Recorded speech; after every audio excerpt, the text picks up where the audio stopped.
Quem ou o que é o poder do chifre pequeno descrito em Daniel capítulo 8? O que a Bíblia diz sobre esse poder do tempo do fim que procuraria aniquilar o povo de Deus? A identidade do chifre pequeno.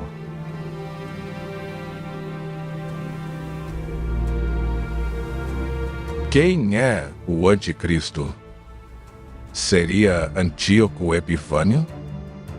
Seria um tirano do Oriente Médio? Ou talvez o príncipe Charles? Um grande número de candidatos apresentados hoje em dia torna o assunto confuso. Mas o que é certo é que este poder desafia Deus, persegue o seu povo e controla um governo mundial, ou uma nova ordem mundial no tempo do fim.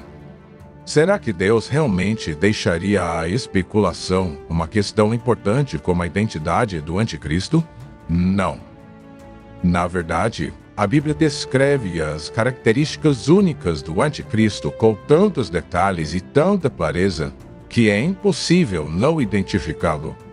Por uma questão de tempo, segue uma rápida lista daquilo que é apresentado em Daniel capítulo 7. Mais informações podem ser encontradas nos livros de 2 Tessalonicenses, João e Apocalipse.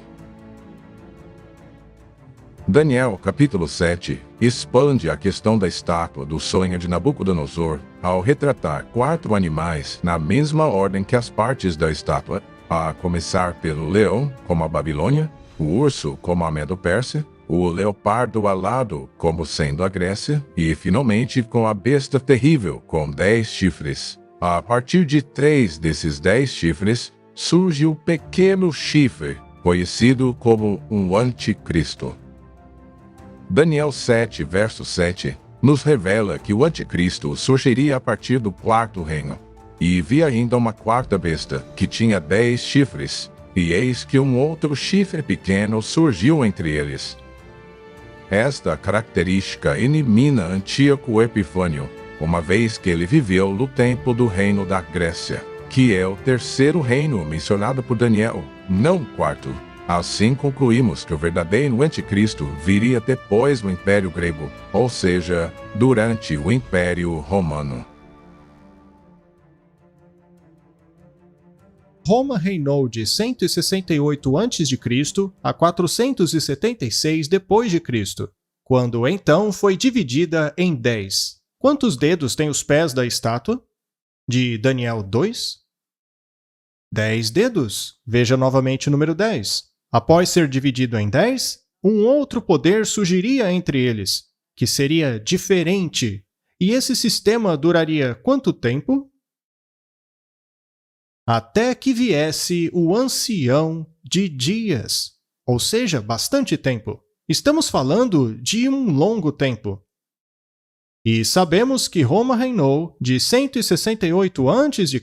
a 476 d.C., quando finalmente foi dividida. Aqui temos a mesma sequência, temos o leão, que representa a cabeça de ouro, depois o urso, que representa o peito com os braços, depois esse leopardo alado, que representa os quadris de bronze, e a besta terrível, que representa as pernas de ferro. E, finalmente, temos os pés de ferro misturado com barro. E é em meio a essa mistura que estaria o poder do chifre pequeno. Portanto, é isso que temos até aqui. Daniel 7, verso 19 e 23. Então eu quis saber a verdade a respeito do 4º animal, que era diferente de todos os outros. Era muito assustador, cujos dentes eram de ferro e suas unhas de bronze. Então temos aí um elemento de bronze na 4ª besta. O bronze era um componente muito importante. Na verdade, o Império Grego foi basicamente absorvido por Roma. A filosofia grega foi a base do Império Romano.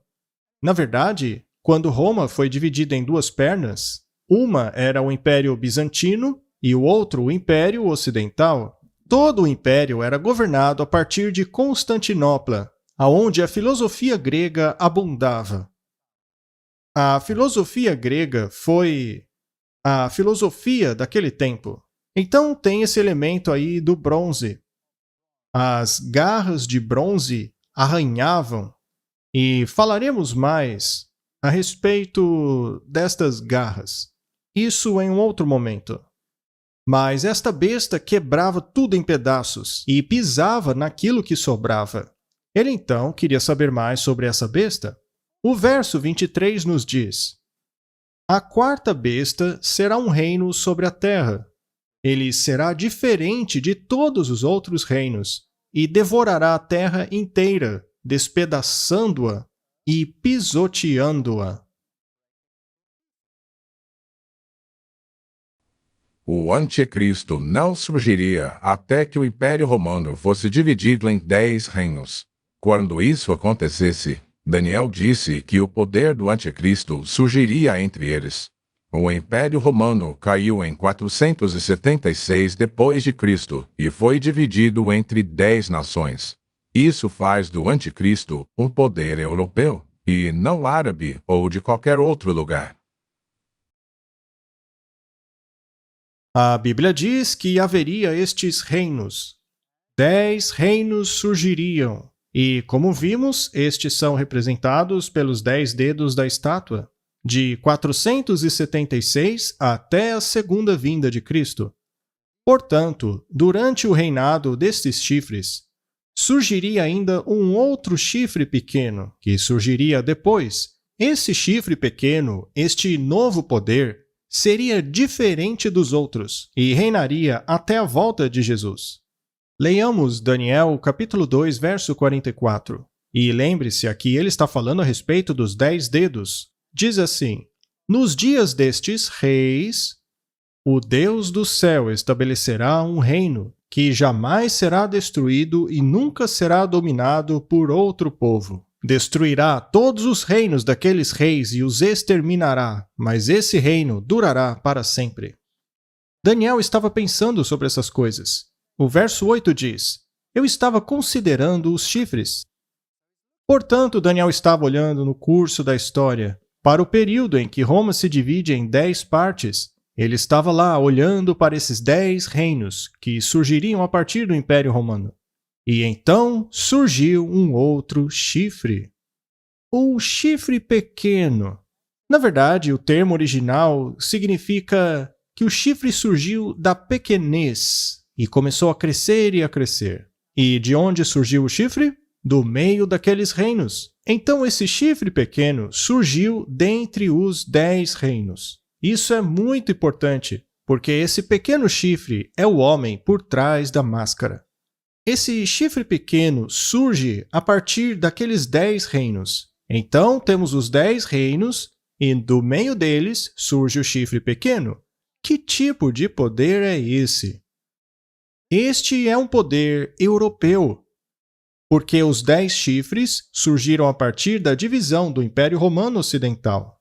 Será então que deveríamos olhar para a identidade do chifre pequeno no Oriente Médio? Não. Poderíamos procurar por sua identidade nos Estados Unidos da América? Não. Onde temos que procurar? No lugar onde ele surgiria. E ele surgiria dentre aqueles 10 reinos europeus. Ele surgiria do meio desses 10 chifres. Uma vez que o anticristo surgiria depois destes 10 reinos, ou seja, após a divisão do Império Romano entre 10 nações europeias, devemos procurar pelo anticristo após o ano 476. Vamos continuar a ler o texto. Dentre os quais 3 dos primeiros chifres foram arrancados pela raiz. Portanto, por causa desse poder, 3 daqueles 10 chifres foram removidos. Compreenderam? 3 daquelas 10 nações foram eliminadas. E isso por consequência do quê? Deste novo poder que surgiria, o chifre pequeno. É importante compreender isso para não cometermos erros. Muito bem, vamos agora à história. Esse poder surgiu a partir da divisão do Império Romano, que, como vimos, foi dividido em 10 partes. É somente após isso que ele surge. Agora, 3 desses 10 reinos precisaram ser eliminados por influência dele para que, finalmente, ele crescesse e se colocasse acima do divino. Portanto, não é difícil compreender isso, é muito claro.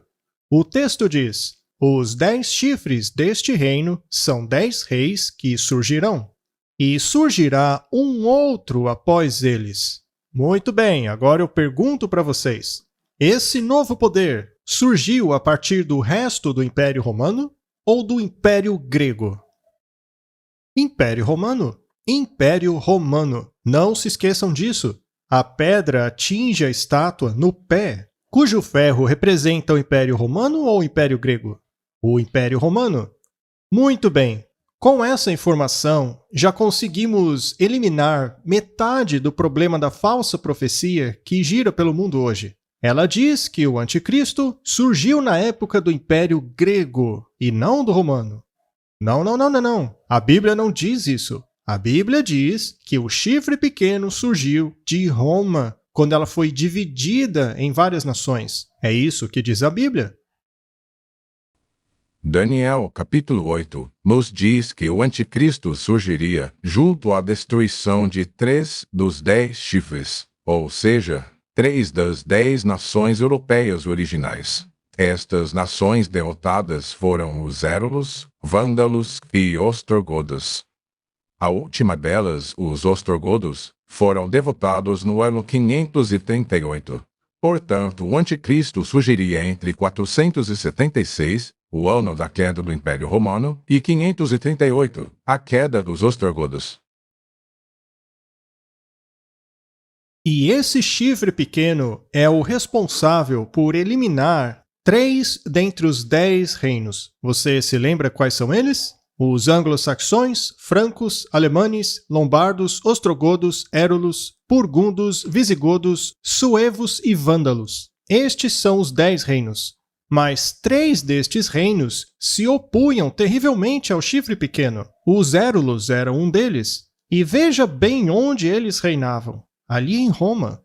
Os érulos tinham uma filosofia muito interessante.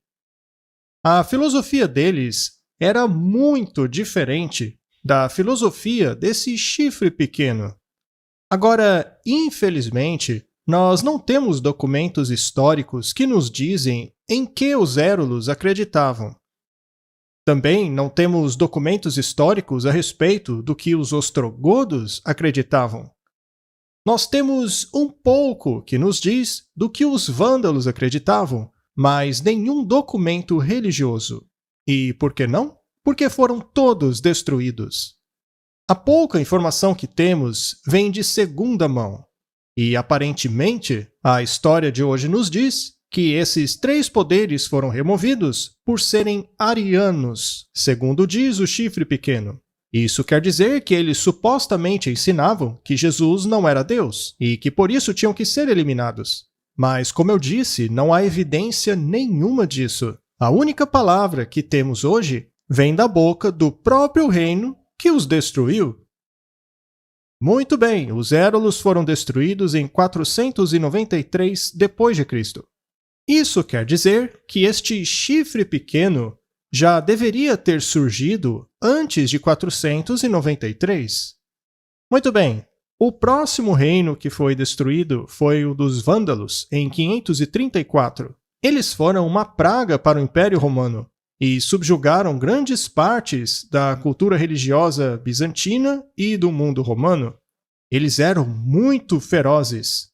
E, eventualmente, os vândalos foram destruídos pelos exércitos do Império Romano Oriental. Finalmente, o próximo reino foram os ostrogodos. O seu reinado terminou em 538 d.C. Primeiramente, eles ocuparam esta área aqui, e mais tarde, a própria região da Itália, aonde naturalmente estava Roma e as áreas subjacentes. Portanto, em 538, a oposição ao chifre pequeno desapareceu. dando ao chifre pequeno a oportunidade de crescer. A tribo Alemanni foi origem do povo que hoje chamamos de os alemães, já os burgúndios aos suíços, os francos aos franceses, lombardos italianos, saxões ingleses, suevos portugueses, visigodos espanhóis. Porém, os érulos, vândalos e ostrogodos foram eliminados, totalmente destruídos. Na verdade, outras nações também se opuseram ao chifre pequeno. Os visigodos, por exemplo, que eram próximos aos ostrogodos, tinham sentimentos semelhantes, e foi somente após muitas e muitas guerras e muita pressão que esses outros povos finalmente entraram em harmonia com o pensamento do chifre pequeno. O maior aliado do chifre pequeno foram os francos, que hoje são conhecidos como franceses. O primeiro a apoiar essa causa do chifre pequeno foi o Clovis. Clovis é conhecido na história como um dos homens que mais apoiou o chifre pequeno, ajudando a crescer em poder. O reino do Anticristo cresceria mais do que os outros reinos. Em outras palavras, seria mais poderoso do que os outros chifres ou nações. Cuja aparência era mais robusta que a de seus companheiros. Eu pergunto a vocês, os reis da Europa se submeteram ao papado? Algumas vezes sim, algumas vezes não. Mas quando este era o caso, eles eram finalmente obrigados a se submeterem. Por exemplo, temos o caso de Frederico da Alemanha, que foi obrigado a ficar descalço na neve enquanto aguardava receber novamente o seu reino. Roma diz, em O Mais Sagrado dos Concílios, volume 13, nós definimos que a Santa Sé Apostólica e o Pontífice Romano possuem nada mais nada menos que a primazia de todo o mundo. O vigário do Filho de Deus encarnado, ungido como sumo sacerdote e supremo governante temporal, o Papa, assenta-se em seu trono para julgar entre nação e nação, entre povo e príncipe, entre autoridades e súditos. Segundo a visão de Roma, isso não coloca o Papa como governante do mundo? Sim, eles dizem assim. Um artigo dessa revista fala a respeito da luta entre o Papa João Paulo II, a Rússia e o Ocidente pelo controle da nova ordem mundial. E quem disse isso foi um professor da própria Universidade Gregoriana Pontifícia de Roma. O reino do Anticristo também seria diferente dos outros reinos. Mas diferente como? O verso 25 nos diz que ele falaria palavras contra o Altíssimo. Enquanto as outras nações se preocupavam consigo mesmas e assuntos seculares, este novo poder se preocuparia com a religião. Seria um poder político-religioso. Outra característica do chifre pequeno é que ele seria diferente dos outros. Este rei seria diferente? Mas em qual sentido? Veja o que diz o texto. Ele será diferente dos primeiros. Você sabia que a própria Roma se considera diferente porque, além de poder político, também alega ser um poder religioso? Esta é a razão. E esse chifre possui olhos como olhos de um homem e uma boca que fala palavras orgulhosas. Onde já vimos esse tipo de simbolismo? Esse simbolismo de homem? Na Babilônia, lembra-se? Encontrado na Babilônia. E aqui temos o mesmo simbolismo. Neste poder, o homem irá mais uma vez se exaltar acima do Altíssimo, procurando tomar o lugar do Altíssimo. Este sistema é uma nova Babel, mais um portal para o céu. É o homem procurando exaltar-se acima de Deus por meio de palavras orgulhosas. Este poder fala contra Deus. É dito que o chifre pequeno possui olhos de homem. O anticristo é um supervisor, ou em linguagem religiosa, um bispo. Olhos também representam inteligência. Comparado às tribos bárbaras ignorantes, O anticristo seria notavelmente sábio e culto. Ele possui olhos como um homem e uma boca que fala palavras arrogantes. É um sistema que se coloca acima de Deus, que fala contra o Altíssimo. Vamos ver qual é a definição bíblica para a palavra blasfêmia e depois veremos se Roma se qualifica nela. A definição bíblica para blasfêmia está em João 10, versos 30 e 33. Jesus disse: "Eu e o Pai somos um", ou seja, Jesus disse ser Deus. Mas os judeus responderam dizendo: "Não te apedrejamos por boas obras, mas por blasfêmia? Porque você, sendo um homem, se faz Deus." Muito bem, então uma definição bíblica para blasfêmia é alguém que se diz Deus. E há muitos blasfemos no mundo hoje. Mas, enfim, esta é uma definição. Já outra está em Lucas, capítulo 5.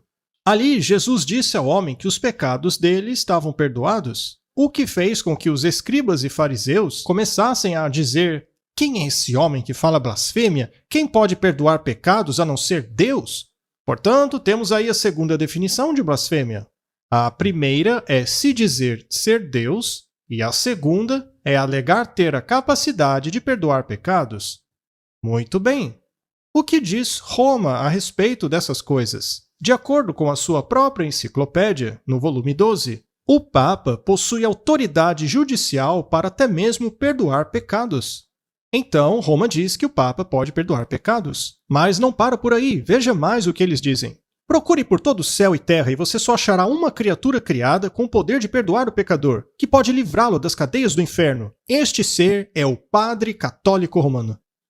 Ele é sacerdote para sempre. Ele não é mais um homem, um filho pecador de Adão, mas um alter Christus, ou seja, um outro Cristo. Ou seja, amigos, um outro Cristo no lugar de Jesus Cristo. A palavra para no lugar de, em grego, é anti. Anticristo no lugar de Cristo. Continuando, para sempre o sacerdote do Altíssimo com poder sobre o Todo-Poderoso. Ele se diz mais poderoso que o próprio Deus. O Papa não é apenas o representante de Jesus Cristo, mas é o próprio Jesus Cristo, escondido debaixo de um véu de carne. Roma publicou isso em 1895. Então veja que Roma sempre alegou que o Papa ocupa a posição de Deus. Olha essa. Deus é obrigado a seguir o julgamento de seus sacerdotes, a perdoar ou não perdoar, a rejeitar ou dar a absolvição de acordo com o que eles decidirem. A sentença do sacerdote precede, e Deus se submete a ela. Isso está em um manual sacerdotal.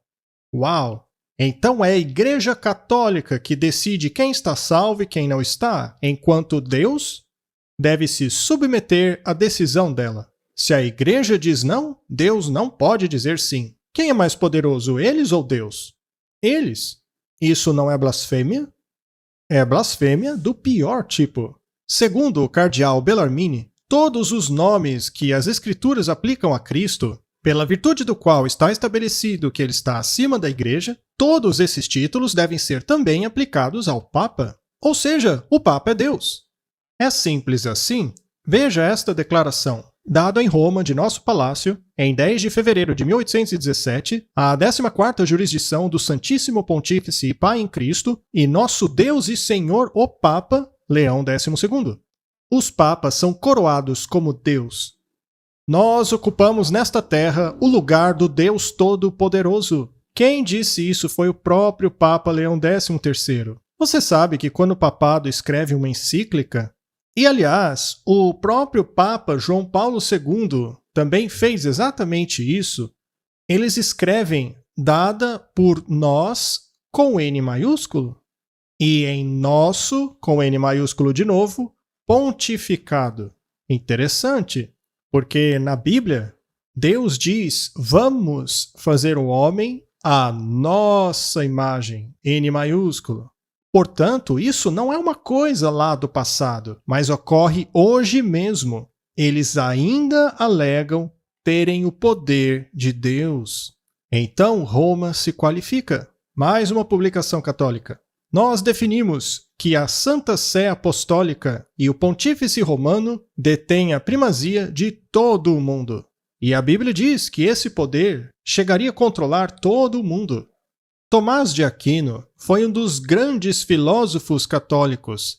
Ele foi mencionado pelo João Paulo II como um dos maiores filósofos da Igreja. E ele escreveu isso daqui: o poder secular é sujeito ao poder espiritual, assim como o corpo é sujeito à alma. Portanto, não é uma usurpação de autoridade quando o prelado espiritual interfere em coisas temporais concernentes àqueles assuntos nos quais o poder secular é sujeito a ele. Ou seja, todos são submissos a Roma. O Concílio de Trento declarou que todo poder temporal pertence a ele. O domínio, a jurisdição e governo de toda a terra é dele por direito divino. Todos os governantes da terra são seus súditos e devem se submeter a ele. Sua característica de falar palavras contra o Altíssimo revela que esse poder do chifre pequeno é ousado e arrogante até mesmo ao ponto de desafiar Deus. Apocalipse 13, verso 5, nos diz que, além de grandes palavras, ele diria blasfêmias. De acordo com a Bíblia, blasfêmia é quando o homem alega ter poder para perdoar pecados ou mesmo ser como Deus. O anticristo não apenas alega ter poder de perdoar pecados, como também ser o próprio Deus. E esse poder faria guerra contra os santos do Altíssimo. É o que diz em Daniel 7, 25. Esse poder foi um poder perseguidor, que lutou contra aqueles que diziam que a salvação é apenas pelo poder de Deus. Será que este chifre pequeno perseguiu os santos? A Bíblia diz: ele foi permitido fazer guerra contra os santos e vencê-los. Tomás de Aquino disse que os hereges condenados deveriam ser mortos, assim como qualquer outro criminoso. A Igreja Católica respeita a consciência e a liberdade, porém, quando confrontada pela heresia, ela tem o direito de forçar, punir o corpo, torturar. Ela acendeu na Itália as pilhas funerárias da Inquisição. Então vejam, a Igreja Católica reconhece possuir esse poder. Temos aqui a Igreja Chiesa del Gesù, que é o trono dos jesuítas. Temos aí um juramento jesuíta, que basicamente diz que eles podem livrarem-se de qualquer rei herege em todo o mundo, em qualquer circunstância, quando não aceitam submeterem-se ao papado. Qualquer pessoa que não se submeta à autoridade do Pontífice Romano deve ser seguramente destruída. Portanto, a Igreja Católica governou sobre os reis da terra. Essa estátua mostra como ela mesma se enxerga ao longo da história. E o que dizer da Inquisição? A Inquisição é a prova de que essa igreja perseguiu os santos. E qual é a definição de heresia? Vem do grego heresis, que significa escolha, decidir por si mesmo no que crer e praticar. Isso é heresia. Então, quem é que tem que decidir por você? Roma. É ela que tem que decidir no que você vai acreditar. E se você não concordar com ela, você deve ser eliminado. Deve ser erradicado.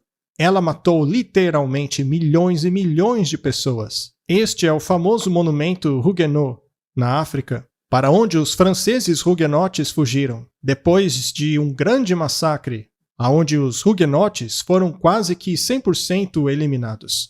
E eles se retratam como uma mulher, uma igreja escapando com a Bíblia em uma mão e com as correntes de Roma na outra.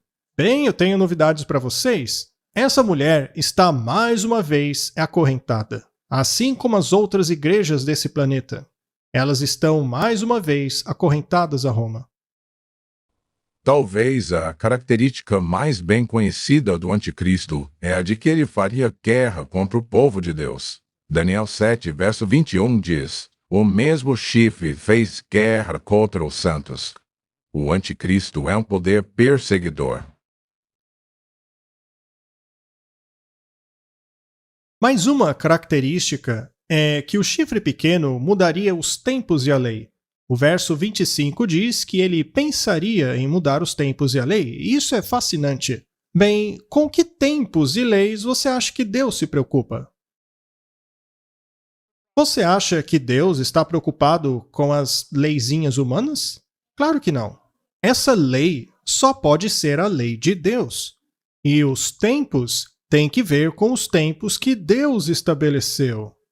Por exemplo, quando Deus estabeleceu a duração do dia, houve tarde e depois manhã, o primeiro dia, tarde e manhã, o segundo dia. O dia durava do entardecer ao outro entardecer. Este é o primeiro tempo. Também haviam as festas e os festivais que foram estabelecidos.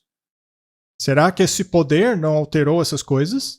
O Papa não alega ter mudado a lei de Deus? Com certeza. Segundo eles, o Papa tem poder para alterar os tempos, abrogar leis e dispensar todas as coisas, até mesmo os preceitos de Cristo. Isso é a pior arrogância possível. Os papas acham que podem alterar essas coisas. Será que o Papa mudou o tempo? Com certeza. Qual calendário o mundo adotou hoje? Quem sabe dizer? Usamos o calendário gregoriano. Quem foi ele? Um Papa. Os tempos foram alterados sob a autoridade de quem? Dos jesuítas astrônomos. E o que eles mudaram? Eles alteraram a Páscoa, transferiram as festas pascuais para baterem com o tempo das festas de Ishtar. Em inglês, Páscoa se chama Easter, a festa de Easter, Ishtar.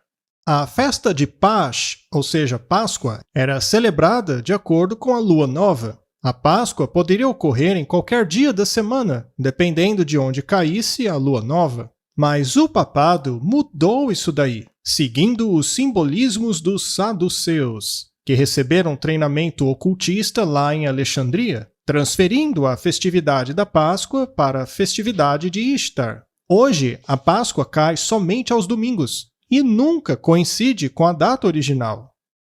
Mas seria possível que, no calendário que eles desenvolveram, em algum ponto da história, a Páscoa deles, a Páscoa de Ishtar, poderia cair na data da Páscoa original. Mas o que foi que o papado fez?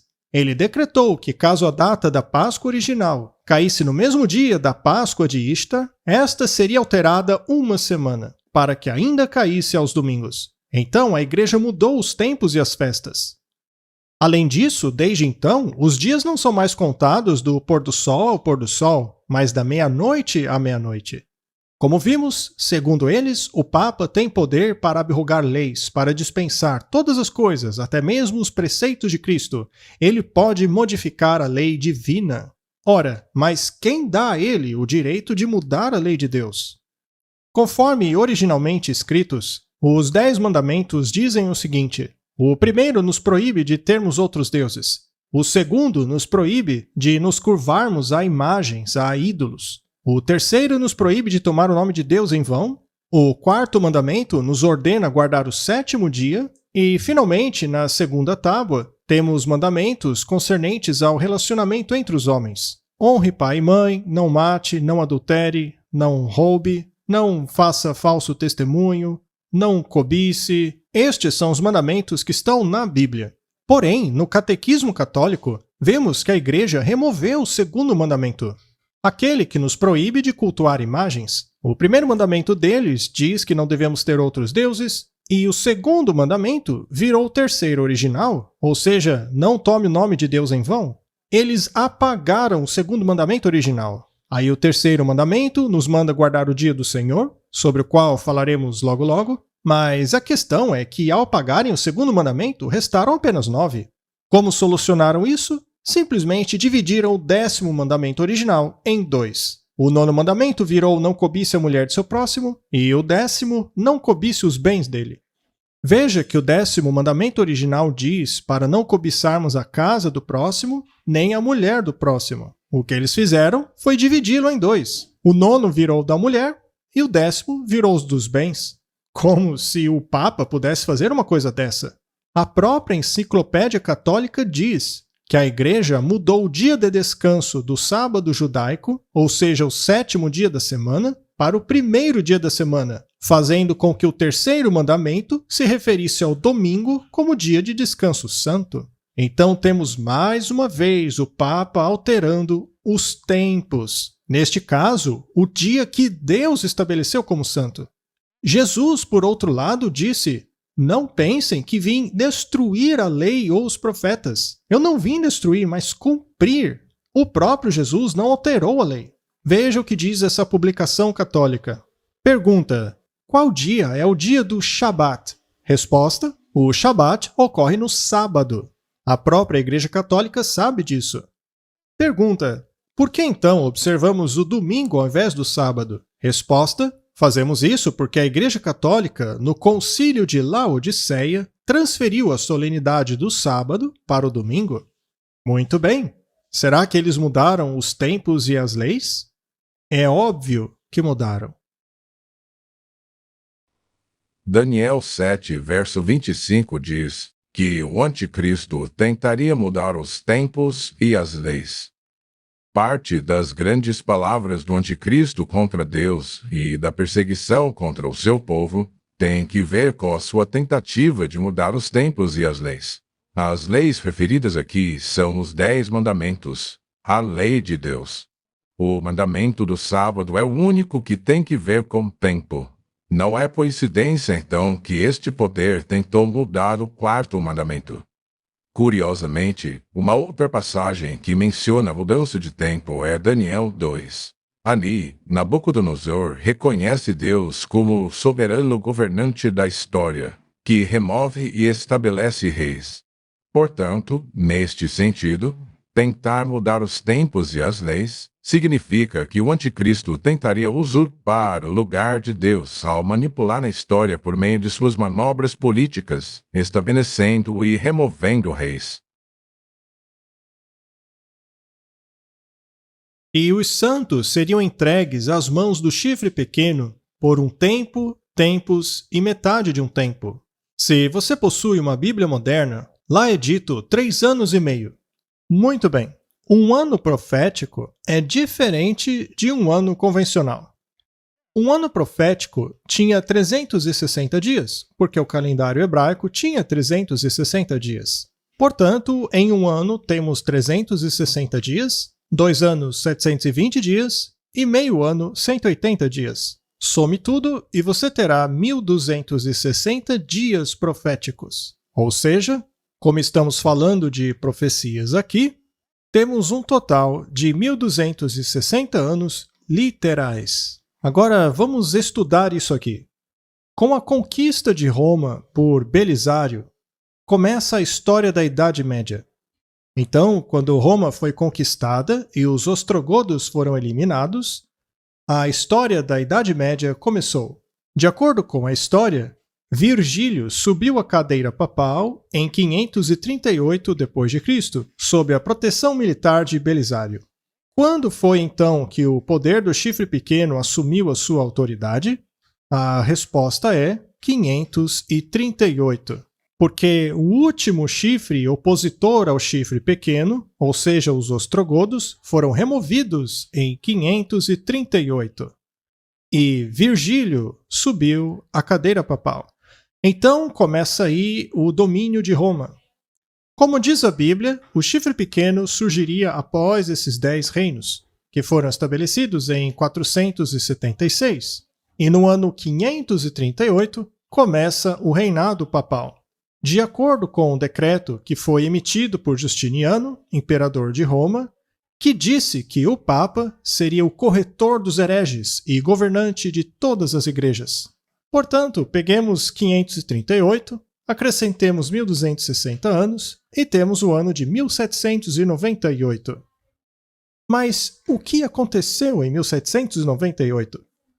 O general Berthier entrou em Roma no dia 10 de fevereiro de 1798 e proclamou ali uma república. Metade da Europa achava que o veto de Napoleão seria obedecido e que assim o papado estaria morto. Portanto, exatamente conforme o tempo profético, conforme acabamos de ver nos nossos cálculos, Quando o relógio profético bateu em 1798, o poder secular temporal do papado foi pausado por um momento. Então, vamos de novo. Os 10 reinos dividiram Roma em 476. Em 538, o bispo de Roma foi oficialmente reconhecido pelo imperador como cabeça de todo o cristianismo, e após 1260 anos, esse domínio, esse poder secular, foi interrompido pelo general Berthier. O anticristo exerce poder sobre os santos do Altíssimo, que seriam entregues em suas mãos por um período de tempo, tempos e meio tempo. O tempo é 1 ano, tempos, 2 anos, e meio tempo, meio ano. De acordo com o princípio dia-ano, a perseguição aos santos seria limitada a 3 anos e meio proféticos, ou seja, 1260 anos. E a quarta besta devoraria toda a terra. A quarta besta, que seria diferente, devoraria toda a terra. Esse componente diferente devoraria toda a terra e a pisotearia. Será que isso inclui os Estados Unidos da América? É claro. Você acha que ele é controlado por outra coisa? Você acha que agora mesmo você pode estar sendo controlado por outro poder? Será que o poderoso Estados Unidos estaria subjugado a outro poder? Será que a Rússia também? Ou qualquer outra nação? Será que estariam sendo controlados por outro poder? E foi-lhe dado poder sobre todos os povos e línguas e nações. Isso não inclui todos os países? Com certeza. Ronald Reagan e o papado fizeram uma santa aliança. Essa é uma história fascinante. Precisamos estudar isso com mais detalhes. E assim, até mesmo o poderoso Estados Unidos sujeitou-se ao poder da quarta besta. Temos aí um sinal entre Gorbachev e o papado. Essa é a poderosa União Soviética naquela época, cumprimentando e reconhecendo o poder do chifre pequeno. Na nova ordem mundial, onde as nações diversas são todas unidas a uma causa comum, apenas os Estados Unidos da América têm tanto o cacife moral como o poder para fazer tal coisa acontecer. E no Concílio do Vaticano II é dito o seguinte: é o nosso dever, portanto, contrair cada músculo para trabalhar para o tempo em que todas as guerras serão completamente criminalizadas por consenso internacional. Este objetivo, sem dúvida, exige o estabelecimento de uma autoridade pública universal reconhecida por todos e dotada de poder para proteger, em nome de todos, a segurança, justiça e respeito pelos direitos. O Papa Paulo VI escreveu em uma sessão intitulada No sentido de uma autoridade efetiva mundial. Ele escreveu assim: essa colaboração internacional numa escala mundial exige instituições que irão preparar, coordenar, dirigir, até que finalmente seja estabelecida uma ordem de justiça que seja universalmente reconhecida. Todos veem a necessidade de assim estabelecer progressivamente uma autoridade mundial capaz de agir efetivamente nos setores judiciais e políticos.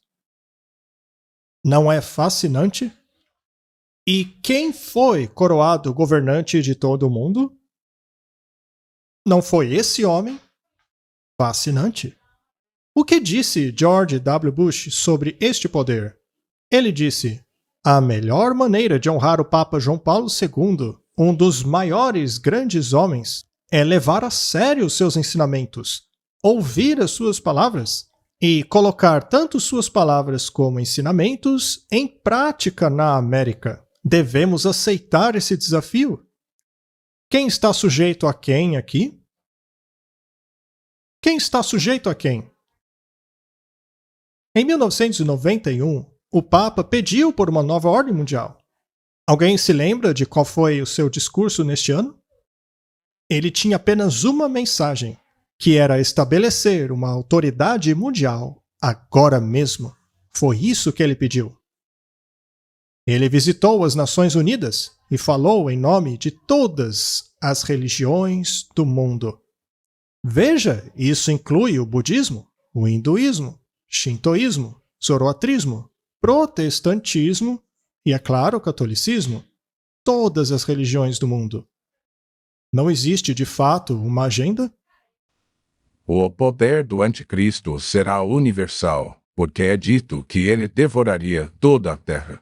Apocalipse 13, verso 3, diz que todo mundo seria cativado por ele.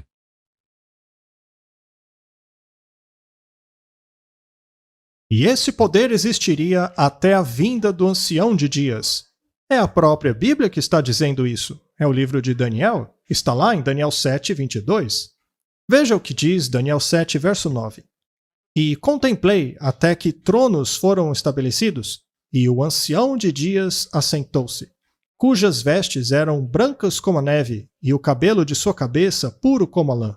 Seu trono era como fogo flamejante, e suas rodas como um fogo. Daniel está aqui observando os eventos que ocorrem na Terra, que parecem todos girar em torno do poder do chifre pequeno, e ele então vê um grande julgamento ocorrendo no céu. O verso 10 diz que o julgamento foi estabelecido e os livros abertos. Temos aqui uma cena de julgamento. E vi na visão da noite como o filho do homem, que veio com as nuvens do céu. Este é um acrônimo para anjos. Nós veremos isso em outra palestra. E foi ao Ancião de Dias, e fizeram-no chegar até ele. Esta não é a vinda de Cristo a esta terra. Esta cena ocorre no céu. Enquanto o chifre pequeno estabelece o seu poder nesta terra, o julgamento está pronto para começar lá no reino celestial.